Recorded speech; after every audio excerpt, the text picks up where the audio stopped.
And so that is when we talk about having, for example, a good holiday shopping season. People talk about consumers spending a lot. What that means is that GDP is going to go up. People will get hired. The economy will improve. But the other thing that's important is this. If if consumption goes up by $100, how much will GDP go up? And the answer is GDP goes up by more than $100 because of the multiplier. So the multiplier effect, which you may have seen before, means that $100 of extra spending this direction equals more than 100 in the horizontal direction. And so adding $100 of spending leads to more than 100 of GDP. So that is what happens if people spend more. Now, what about a decrease in consumption? And again, if it's a bad winter, which Chicago has seen recently, people stay home, businesses shut down for the duration of a cold snap. Any type of bad weather, any type of low confidence, people might be fearful that they could lose their job. What happens if consumption goes down? The answer is GDP goes down and it multiplies. How do we draw that? The way to draw a decrease in consumption leading to a decrease in GDP is like this.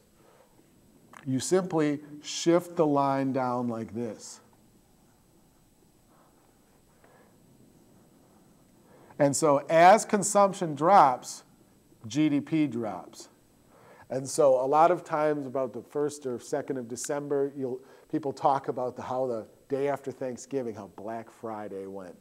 And if there's a bad Black Friday, people aren't shopping, they're not consuming. The next thing you say is a drop in consumer spending leads to a drop in GDP. And so in macroeconomics class, you learn that GDP is one of the most important figures for how a country's performing or how an economy is performing.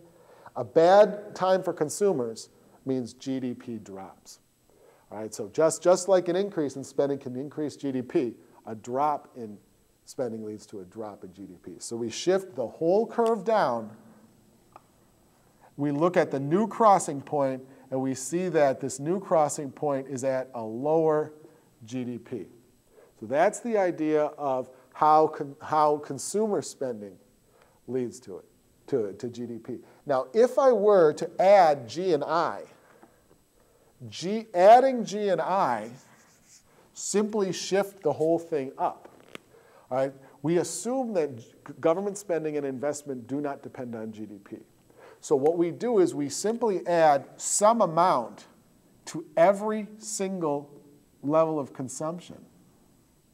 So if we say C plus G plus I, and I can switch the I and the G, nobody knows which one is the better.